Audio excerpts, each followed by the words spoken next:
Hey, everybody, and welcome to another week of Crunching Your Growth. I'm your host, Phil Masiello, and every week we dive deep into the stories and strategies behind today's most successful entrepreneurs. So let me ask you something.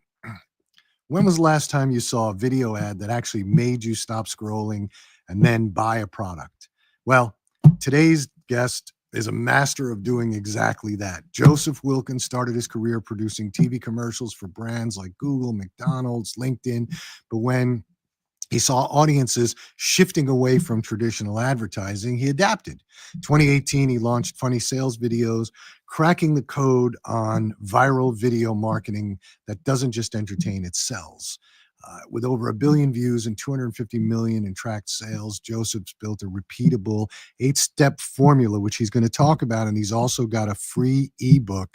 So we're going to put that link in the description so you'll have it. But again, an 8-step formula for turning humor into high converting content. So if you want to learn how to use funny and engaging videos to grow your brand and boost revenue, stick around. You're in for a masterclass. And Joseph, welcome to Crunching Your Growth. I'm so happy you came. Thank you. It's good to be here. Thanks. You know, it is funny. I think you and I talked about this when we were on a call, that, and I know we get this question all the time. People always ask us, or clients always ask us, can make me a viral video. And it's virality doesn't happen on purpose, intentionally. I mean, you can create a great video and sometimes it works, sometimes it doesn't. Anyway. So I always love to tackle that word viral. Yeah. Because you actually read it in my intro, but I think you maybe misread it, because what we actually say is they're viral style videos. Right. Because nobody can guarantee you'll go viral. Right. But we can create a video that's kind of the style of the kind of videos that go viral. So sure. we can tackle that. But yeah, we always call them conversion videos rather than viral videos. Right. Right. And actually, that's probably more important than virality, because I've seen repeatable. Yeah, I've seen a lot of videos go viral but generate nothing in sales or traffic. Right? They get a lot of views. People love them, and sometimes you see that with a lot of the Super Bowl commercials. They get great views, but it doesn't really do anything. So, again, great for you to be here. I love the concept. I love what you do. And so why don't you take us in a little bit into your background, how you got to where you are today, why'd you start, what'd you do? Let's. So basically, I started a traditional video creative shop 25 years ago. So our very first project that kind of let me quit my full-time day job as a marketing director of a consumer goods company was the Little Giant Ladder infomercial. So we were one of 3 companies that helped produce that infomercial that did over $200 million in sales. Wow. Like, talk about starting on a high note. Yeah. That was kind of a feather in my cap that I was not too shy about flaunting and to try to find other clients. Again, we were just one of 3 companies, but for the next 15 years we did direct response, so long form, short form, but not so much branding. We wanted the phones to ring. We wanted the 1-800 number to get calls. Right. Learned a lot going through lots of trial and error, learning what works and what doesn't.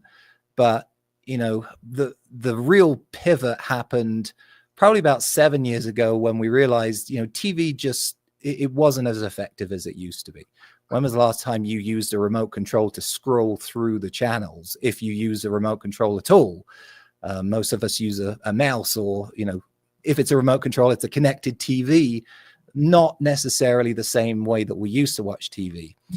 So our clients were saying, we can't keep spending like this. And so we had to figure out how to reinvent the kind of creative that we were running on TV, putting it on social media. And it doesn't work to just take the same spots that, we used to have you as a captive audience. You didn't have the choice other than to flip channels. But, you know, most of the time with an infomercial, you're getting people late at night that have nothing else to do. So we had to figure out, how do we get the results, the direct response results that we used to get on TV, on social media, namely Facebook and YouTube were the big two, Instagram. TikTok's kind of a different beast, and Shorts are a little bit different, but we were traditionally, you know, looking at how do I run an ad and get a return? And just to compare and contrast, what your listeners are probably most interested in is, before we really cracked the code on how do we do funny, because before we launched funnysalesvideos.com, it's kind of humorous when clients would call us and say, hey, we just saw a great Super Bowl ad, or we just saw Dollar Shave Club, or we just saw Squatty Potty, make us a video like that. We would always say, sorry, we don't do funny. Because you got to do it right. Nothing is worse than watching a video that's trying to be funny, but they really don't have the power to do it, and it just ends up looking silly. It looks half-baked. And so when we spent a concerted effort, and we also went through a mentorship course by the Harmon brothers, who are the original guys that, you know, still to this day, they're probably, you know, the flagship for really good funny sales videos like Squatty Potty, Poopery, Purple Mattress, Chat Books, Fiberfix. I could go on. We went through their course. Before that, the biggest video we ever got online was for a network marketing client of ours that had a built-in audience. We had a video that did 100,000 views, which at the time we thought, hey, that's pretty good. Our very first campaign that we launched, after going through this mentorship program, and after putting a concerted effort towards finding the right people to get on the bus, namely really good writers, really good comedians that had, you know, a talent for taking a marketing script that we knew how to create, but then just punching it up, taking it to the next level, adding the dramatic hooks and the absurd witty lines that just continues to hook you throughout every 15 seconds or so. Yeah. Our very first video that we launched now has 500 million views. Wow. So compare and contrast those two. If that sounds interesting, maybe, you know, what we're going to talk about today can help your audience as well. Yeah, I think it's great. Like you, I think we talked about this. I came up through DRT, direct response TV, and the shopping channels, and we did a lot of brands. Some of them are our own that we owned, and then some of them helping other people. And we saw the same thing. You know, traditional TV just wasn't working anymore. I mean, in the beginning, you could probably get a 3-to-1 return on your ad spend, and then it became a 2-to-1, and then it became a 1-to-1. Yep. And that's just really, really difficult. And traditional TV, the thing I didn't like about it ever was it was not trackable, and you would get these numbers back. And I got angry one time. There was a period of time around, I think it was around 2008, 2009, somewhere around there, where Google had purchased a company in New York where you could do your own media buying. It only lasted a couple of years. You could do your own media buying for TV. And I fired the buying agency that we were using for our own brand. And I just started doing it myself. And what I learned was over the prior, 10 years of doing it, was that it really didn't matter what channels. Everybody, media buyers always sat there saying, oh, you have to be on this channel with this product. Oh, you have to be on this channel. And what I realized was it didn't really matter what channel I was on. What mattered was how much I was paying for each spot relative to what I was selling. And so I learned that pretty quickly. And then things sort of turned around a bit. But like you, we saw that we still look at it and say, well, how can we take the knowledge that we have of how to communicate, how to market, how to script a video, and turn that into a selling video online, whether it's TikTok or whether it's Reels or whatever. I mean, we're certainly not at 500 million views, but we've had some, multi-million views, or, 10 million views, things like that. But what we look at more in terms of, rather than views, is conversions back to the site. Absolutely. Did we get them? Did we sell? And today, even on, like you said, TikTok's a different beast. But what I find is that TikTok is driving sales. If the videos do really well, the TikTok is driving sales on other channels, whether it's Amazon or or your website. So Yeah. we're at the same place, and and I think you're 100% correct.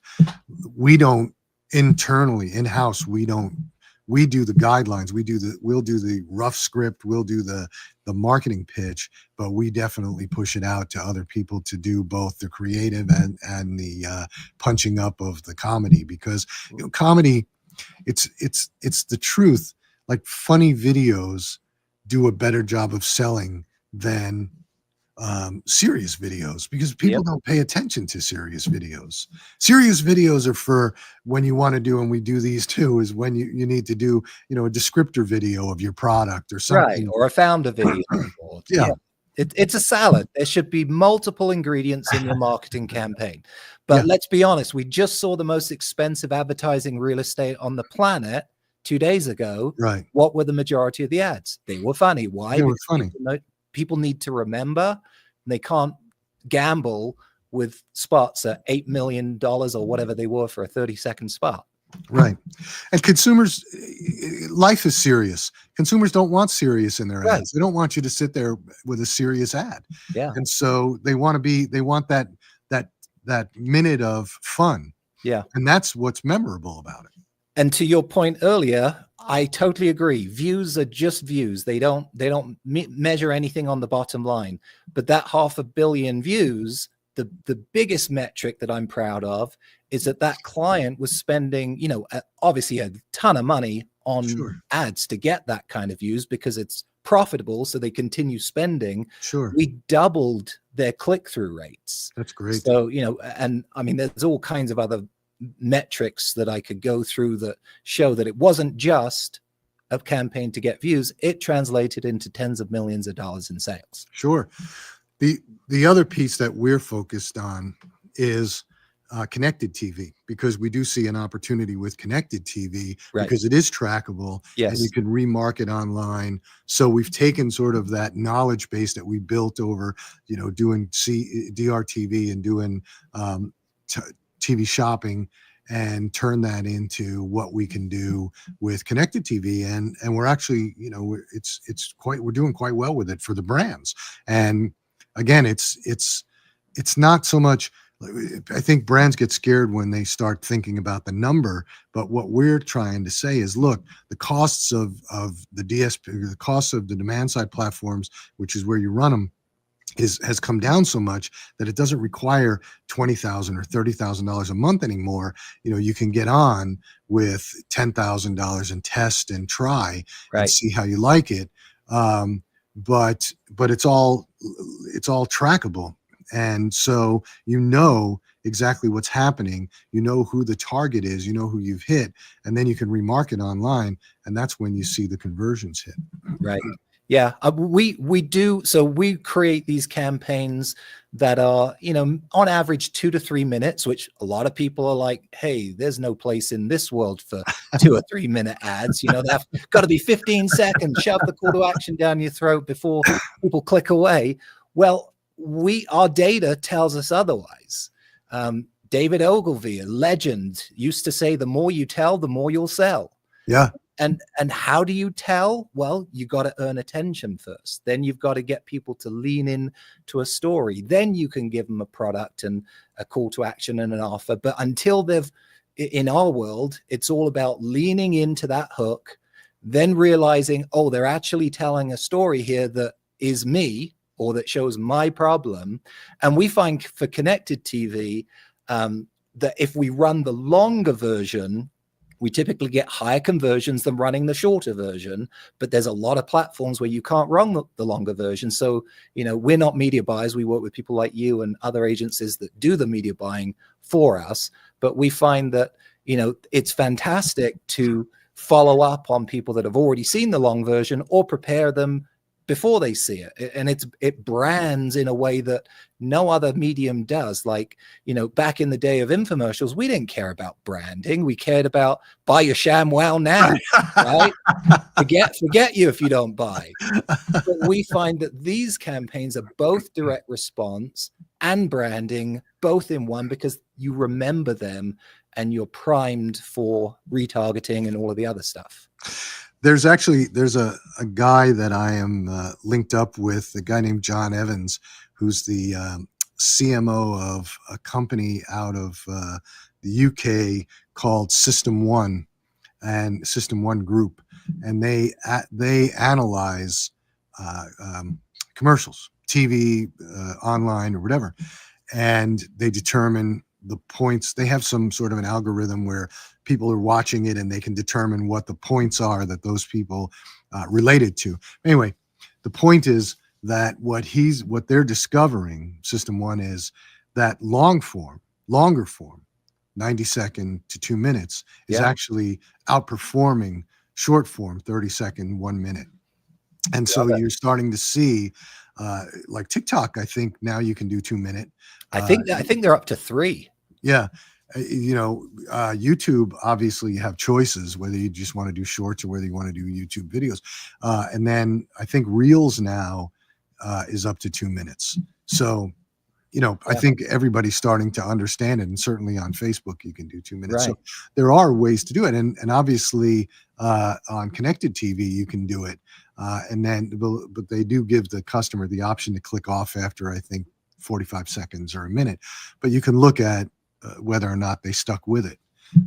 So anyway, yeah, it's interesting that what's happening with that whole medium. Yeah, story-based marketing. Stories never going to go away. No, you're 100% right. Stories are never going to go away. People are never going to get tired of listening to the story. So, yeah. So I talked about it in your intro that you've got this 8-step formula. Yeah. And then you also have this ebook giveaway, which is on your site, I guess. Yeah, it's at funnysalesvideos.com/ebook. And it's called How to Produce a Funny Sales Video Without Hiring Us.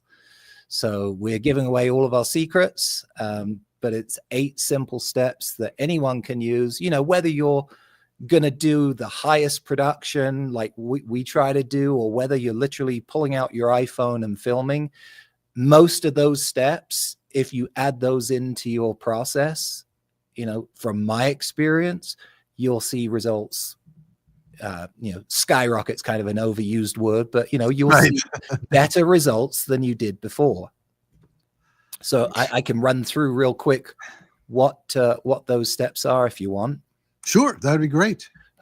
Okay, so obviously the ebook goes in way more detail. I'll just breeze through them. Step number 1, you know, it's marketing 101. Know your customer. Discover as much as you can about them. Nobody would ever write a letter to somebody and then get to the mailbox and decide who to write on the envelope, right? You got to know who you're writing to. So read tons of customer reviews, learn as much as you can, not just about their demographics, but their psychographics, so that you can create characters. Most of the time, our videos, if you watch them, they hinge around a hero character who has a problem, who meets a guide, who tells them the solution, transforms their life, and shows why their life is transformed for the better. So again, the more you can do to find out who it is that you're talking to, the better you'll resonate.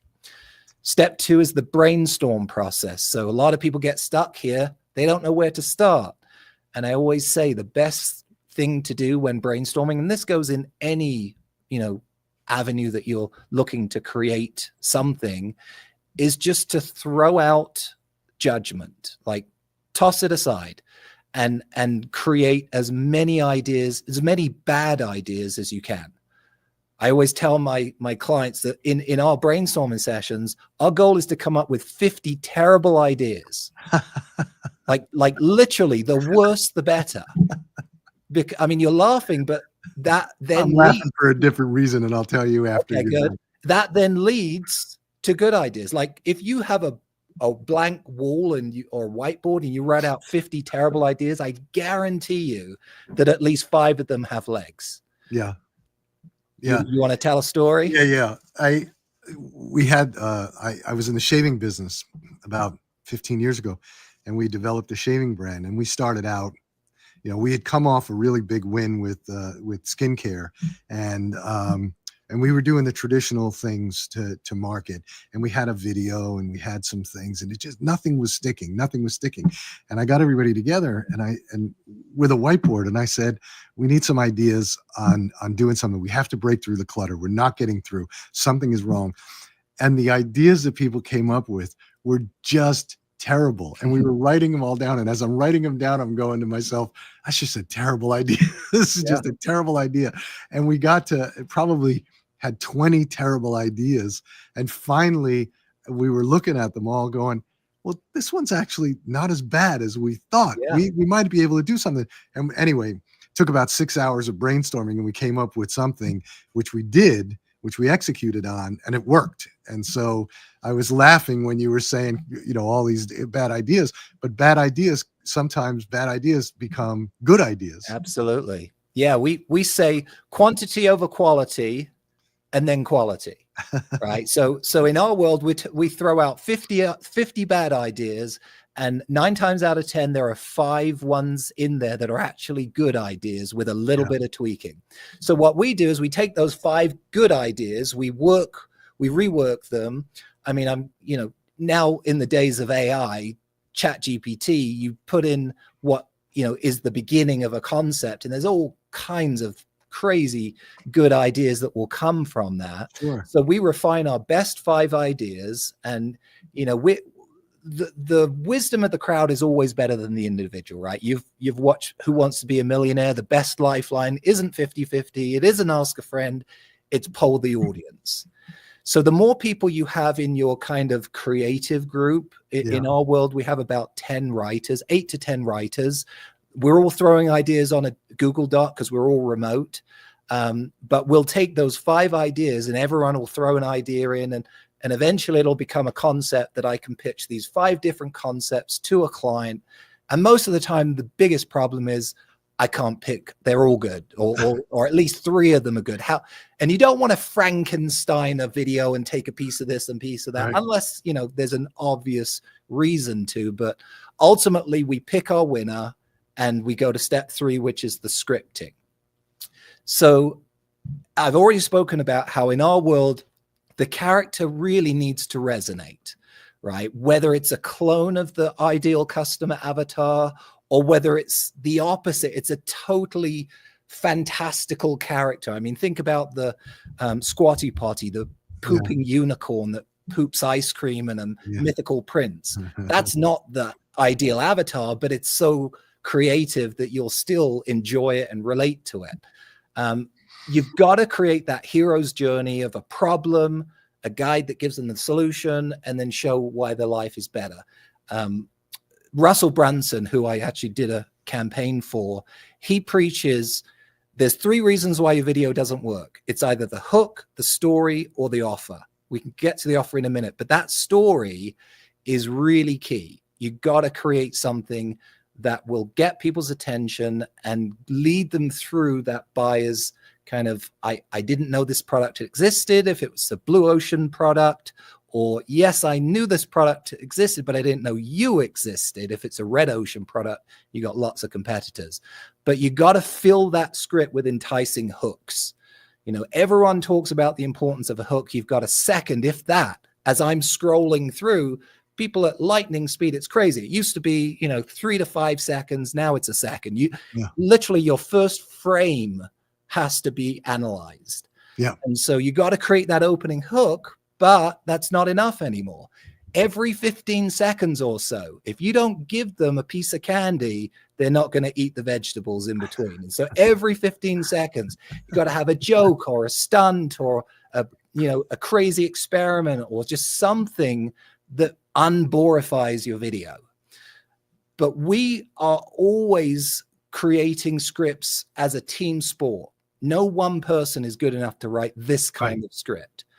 So on every video, we have about 3 marketing writers. So that those are people in-house that, you know, our background is in direct response. We know how to tell a story that sells a product, but then we bring in that step 4 is adding the comedy. Right. Now here's the key. And this is I'll give away the secret to how I found really good comedy writers, because nobody's going to have a really good comedian on staff, right? No. So the way that we found our kind of pool of writers that we go to is I watched a lot of comedy, and I literally would call either their agent if they were bigger, or if they're just like, you know, one-man comedy show. Most of them have websites, or they all have social medias. Guess what comedians do for a living? They go play clubs at night. Sure. What are they doing during the day? Traveling to their next gig. So what could they do? Freelance for you.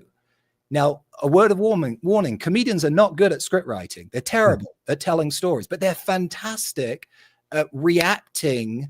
Like, think about how many times a comedian gets heckled in the clubs. Sure. And they have to be quick-witted to come up with a comeback. So I simply purchase an hour of their time. And I say, I just want you to focus on this script. Me and my team will get it as ready as possible. And then just give me your gut reaction of what will make this funnier. And you'll be amazed at what they can do. And then we do that to like 5 different comedians. And the document just starts filling up and filling up. But you got to be judicious, and don't forget that this isn't about being funny. This is about making sales. Right. So if any of your jokes detract from that goal, they got to go. You got to kill your darlings. They could be the funniest joke ever. Yeah.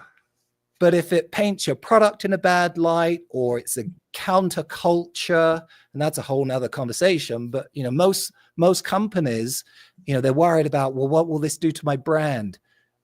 We got to stay on brand, but that doesn't mean doing something that you've never done before. Right. You got to speak to the audience. You got to speak to that customer. So if it's a SaaS product for a CXO, the comedy has to be totally different than if it's a skin product for a tween. It's got to hit the audience and be the kind of humor that increases the likelihood that they're going to stay watching and that they're going to buy. Anyway, much more in my ebook about that. Yeah. One thing I want to add that we see a lot of times to be successful, the brand really needs to understand specifically who their customer is, what that customer persona is, because that lets you get away with some of the comedy that needs to be on brand, but maybe outside of their normal comfort zone. Right. But if they really understand who their customer is, then you can get away with it. 100%.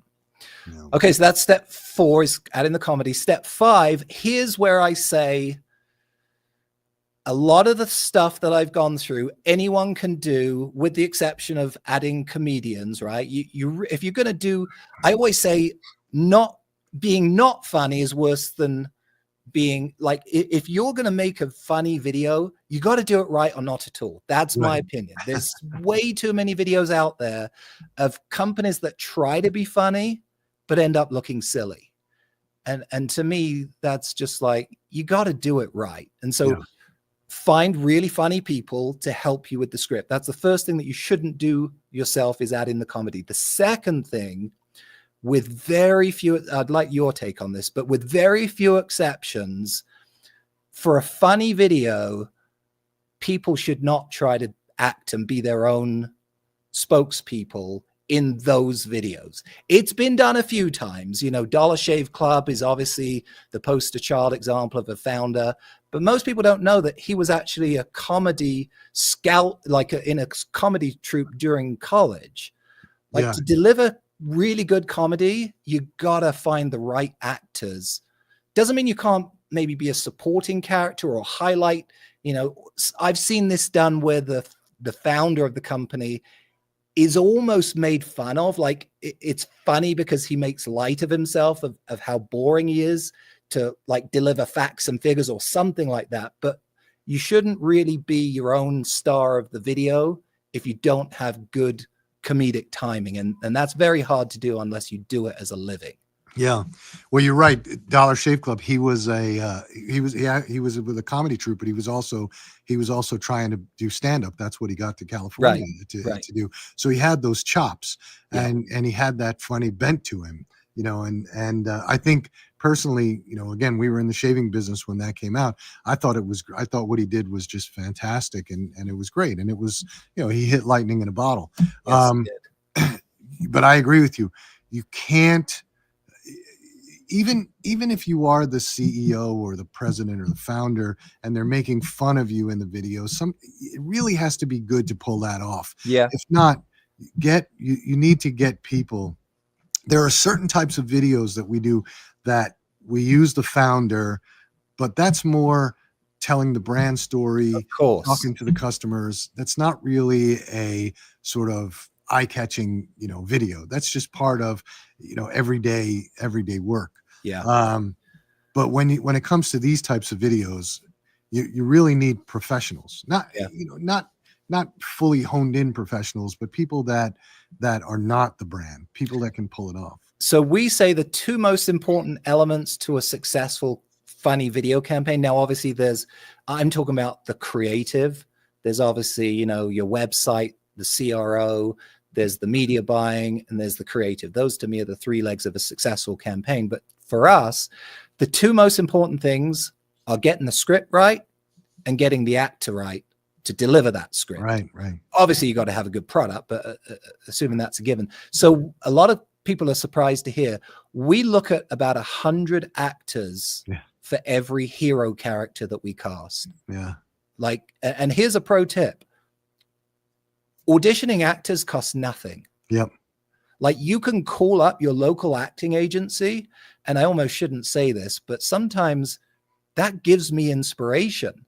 Like, people will deliver my lines in a certain way, and I'm like, oh, that really isn't working. Or they did that, they improv something there. And sometimes I will actually, you know, compensate them if I use something there. But you can get so many ideas from seeing how other people deliver your script. And so typically we'll look at like 100 profiles online, and we'll call 20 of them to do a self-taped audition. And then I'll bring the 3 top picks into our studio because I want to work with them and make sure that they can respond to my direction, you know, do that faster, slow it down, put the punchline here. Or I want to make sure that actor is the best actor possible. And then lastly, in the step 5 is the production, right? The actors, the shooting, the editing. Sorry, editing's next. The step that a lot of people miss is when you're on set, when you're filming, don't stress out. Like, some of the funniest moments of my videos were never scripted, and I would have missed them if I called cut too soon. I was on to the next shot. Yeah. Let your actors play. Let serendipity happen. There will be some little lightning strikes that happen if you just relax and let, you know, random things happen. Yeah, I agree with that. We use a couple of different groups to make videos for high quality videos, 4K and such, for CTV or whatever. And we've seen that some of the B-roll that came out of it was much better than what we had. And so we always look at, you know, what the problems were, what the B-roll is. We had one for a product, and there were dogs in it, puppies in it. Ooh. And the puppies got loose and just started running around. But it was great. I mean, it was just a fantastic part. So I wanted to use it, and it turned out to be a good thing to use. But you're 100% right. You got to let it. You can't stress out. You can't try and be too perfect. Let it happen, right? And then you'll wind up with a good product. You stress out in the pre-production. You gotta be dialed in and know exactly what you're going to get. But once you're on set, yes, get that, but let other things happen. Okay, step 6 is the editing. Yeah. And I can't emphasize enough how many videos I watch, and I'm like, they just don't know how to edit to keep my attention. Yeah. Like, you've got to be onto the net. Like, I almost eliminate breaths, like between words. Like, people don't care about your video. You've got to earn it. You've got to completely go from shot to shot to shot and speed things up, cut out, anything that doesn't advance the sale, which means anything that people tune out with. As you know, we have retention graphs these days. You can see exactly where are you losing people. Go back and edit that, change it out. Don't let people get bored. And then the final tip with editing is, don't think that your version is the best. You got to have multiple versions. We actually typically edit 20 to 30 different versions of one video. Yeah. We create multiple versions of the opening hook because that's the most important. Then we create longer versions, shorter versions. You got to create versions for the platform. So you've got to format your tool versions for TikTok. You got to format your square versions for Facebook and mobile. You got to format your widescreen for YouTube and desktop. And you can't just do one version and squish it down to the platform. People will not respond the same way as if you've designed from the beginning. So when I'm filming, I'm literally looking at my monitor, looking at different guides, knowing that the critical action has to happen in this spot. Right. And then, my digital agency partners will take all of the different versions and A, B, C, D, A to Z split test all of them before they spend the lion's share of the money on the winning version. Right. And that step 7 is testing. Yeah. It's not about creating a video that's going to go viral. Yes, there will be a huge increase in virality because you're spending so much money that it's getting to so many people, and you'll get probably 10% of our views, I would say, are organically viral, but 10% of 500 million views is 50 million views. How do you like, what are your conversion rates on that? What would that be, bottom line? And then the final step I've already mentioned, forget going viral. Right. Going viral is not a business plan. You can't plan for it. You can't stock for it. You can't repeat it. You can't predict it. And actually, I have a client that the campaign went so well, it was the worst thing that happened to them. They sold completely out of their inventory. This was during COVID. They had 6-month supply chain issues. They had to totally shut down all of their campaign because they couldn't fulfill. So you got to be prepared for it. But again, it's not about going viral. It's about creating a conversion video that, I think of it like a vending machine. If you had a vending machine that cost $20 to use, that was full of $100 bills, how many times would you want to put $20 in? Right. That's what this is about. I agree. Running out, and I always prep brands, no matter what we do. If something, if something hits and you sell out, it's not a bad thing. It depends on how you spin it. It all depends on how you tell that story, because I've had it happen to myself when we, with one of the products that we did early on with one of the brands that we did, where we blew it out on the shopping channel, and it was going to take 3 to 4 months to restock, but we just continued to run ads and post and send out emails telling people, it's coming. Sorry, it's sold out too quick. But what that did, and here's the sign up form. Next thing you know, that drives urgency. And the next thing you know, you've got 1 million signups. So the minute you bring that product out, you sell out again. So selling out never scares me. I look for it, actually. I think I always tell people that's a problem we hope we have. So awesome. Yeah. But during COVID, a lot of things happened in COVID, and a lot of things were out of our control, but So those are the 8 steps. Download the ebook and follow along, and I'd love to hear what people think of it. Yeah. And there it is. So you can funnysalesvideos.com/ebook, and you can download it and for free. So it's great. I think you're dead on with that. So what do you think? You started this business, and like you said, you had one client that's that one video sort of made you and started the whole thing and gave you the I guess jumping off point to start yourself. But at the end of the day, you're still a business, right? It was still a startup, and you still have to generate revenue. So, how did you scale? So that's an interesting question. There are other agencies that definitely have scaled better than we have. I like being boutique, and here's why. I've seen other agents or clients have contacted me, and they're like, yes, we hired this other agency, we saw their work, and then when it came to our project, it was nothing like the work that we saw on the website. Right. And so I really love, I have teams of people that do all of the pre-production and the post-production. I love being the one director on every project that we do. So I'm probably not typical.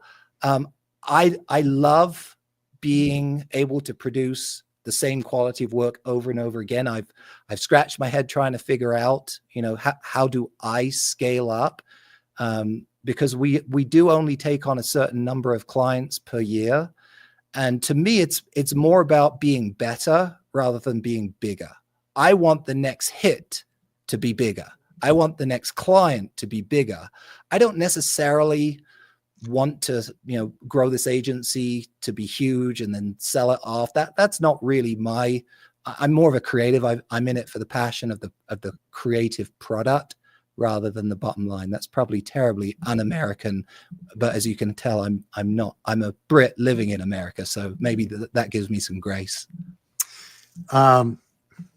It's funny that you say that, because I didn't set out to start an agency. I never did. It was never on my agenda. I was a brand guy. I built businesses, right? I built a retail chain. Then I built Raw Essentials with Carol Alt, which was a beauty brand. And then I built a shaving brand. And that was really what I did. I'm an entrepreneur, and I like building brands. I love consumer. I don't think that there are a lot of people out there that can say that they know as much about the consumer as I do. I study it. I love them. I love the way that it goes. I love to figure out, what's going to trigger. I backed into an agency because our partner in the shaving business was the second largest razor company in the world. And after we were done and we sold, they came to me and said, we know nothing about direct to consumer, nothing. We sell to, drugstores, we sell to Amazon. We don't sell on Amazon. We sell to Walmart. We do private label razors for people, but we really need to understand direct to consumer. And this was 10 years ago. And so they said, we want to hire you. We want you to do these specific things for us. And I said, yeah, I can do that. And I wound up putting a team together. And then I was sitting there with a team, and now I'm responsible for making sure that these people have a livelihood, that they get paid, or else I don't have a team anymore. Right. So, and having a big client like that was great, but you can't rely on a big client, because if all your eggs are in that basket, and something happens. So I filled in with a bunch of smaller clients along the way. And like you, we probably take 1 out of every 15 people that come to us. And because the first question that we ask in the discussions, in the interviews, is, tell me the point that makes you different. Right. So I want to know what it is that makes you different or makes you better than your competitors. And it's amazing to me how many brands that are over $20 million or over $10 million a year and scaling and growing can't answer that question. Yep. And then the second question is always, explain to me exactly, specifically, who your customers. Do you have a customer persona? Who is it? And if you don't know the answer to those two things, I can't help you. Right. Because if you don't have a clear point of differentiation, and I know we throw that word around a lot, but if you don't have a clear point of difference, then you're just in the mucky middle, and eventually it's going to get caught up with you. I can't create an ad, or I can't create any kind of marketing around, nothing about ether. Yep. So we're very clear about it, because I don't want to wreck my brand or my reputation by not being able to perform. Yeah. And I have made that mistake in the past where I thought, okay, I'll take on this brand because I think it's a great brand. And then we get the CEO and the leadership together, and I say, look, I frame this out, my folks and we frame this out. This is what I think the direction should be. It's like, no, we just want to run ads. You're going, well, it's not going to be successful. Right. And then what winds up happening is it's not successful, and then we wind up parting ways. And I've done that twice, and I said never again, because I made that mistake myself. So we want to work with people that really understand who they are, who their customer is, and where they want to get to. Those people I can help. Those people we can help. And again, it's not always about the money, it's about the process. But I love what I do because it changes every day. I mean, just the technology, between AI and not just using AI to run ads or analyze ads or things like that, but just the technology that's happening and the ability to understand and read what customers are doing, and what customers react to, it just fascinates me. So that's why I stay in the game. Yeah, I love that. Especially in today's society where you cannot get away with anything. No. Everything is transparent. And as the Harmon brothers said, nothing sells better than the truth. Right. Yeah, it's absolutely true. We, and you're 100% right. And nothing does sell better than the truth. And when you're honest with people, and we tell them, we tell every one of our clients exactly why, and we'll recommend other agencies to them that, but I think the other thing about it is there's so much garbage out there that you get on Facebook and you've got all these people chasing the next bright, shiny thing. And, oh, I've got an AI product that can, you plug it into your Shopify site, and it's going to run your ads for you. And people jump on it. And I can't, to me, it's like, what are you not thinking? Because if customers want authenticity and customers want to hear the story, how is this AI tool going to get across the authenticity and the story? Right. It's just, and what happens is they use it for 3 months, they realize it doesn't work, and they move on. So I think there's a lot of chasing of bright, shiny things. Oh yeah. I was reading a study by YouTube that came out at the beginning of the year that talked about how in 2025, the number one thing that Google is going to be promoting are genuine stories. Right. I mean, in the world of AI, you still can't really tell genuine stories without real people. And obviously we're creating these fictitious stories, but that's a different kind of story. But just getting on and telling your real, genuine, true story it was the result of this finding, because AI cannot do that in the way that a genuine human can. No, we experiment with, and we've been using AI tools for years, and we experiment with them, and we try and find one that's that maybe has a purpose. It's just another tool. Yeah, video editing, for example, when we do these shows every week, because after we do this show, we'll break it up and we continue to market it. There's tools out there that we use that absolutely it does a great job of figuring it out. But we also have looked at tools to create videos, and they're inauthentic. I'm not crazy about the voice over. I think that you can tell that it's just they mispronounce words, and it just doesn't appeal to me. And images as well. I can't stand AI created images. They are just, to me, they just look fake. Yeah. And people try and use them on social, and they just get blasted for them because customers can see it. And customers, they want authenticity. They want to hear the story. They want to understand who you are. They want to understand the brand. So how are you going to use an AI created image that's not going to have your product in it? Or how are you going to do a video that's not going to have your product in it? And then these ones that are just take a picture of your product and then it creates, this background that's moving of your product. Okay, that's great, but it's not telling me anything. So. Right. Yeah. Again, I think AI in its place you know, it's a tool that we add to our belt, just like any other tool, but it's got to be in the right place for the right reason. And it's not the it's not the easy button that everyone says it is. No, no. I'll tell you the one thing that fascinates me with AI is we have this product that we're using where we can extract years worth of data out of an ad platform. It doesn't matter what the ad platform is.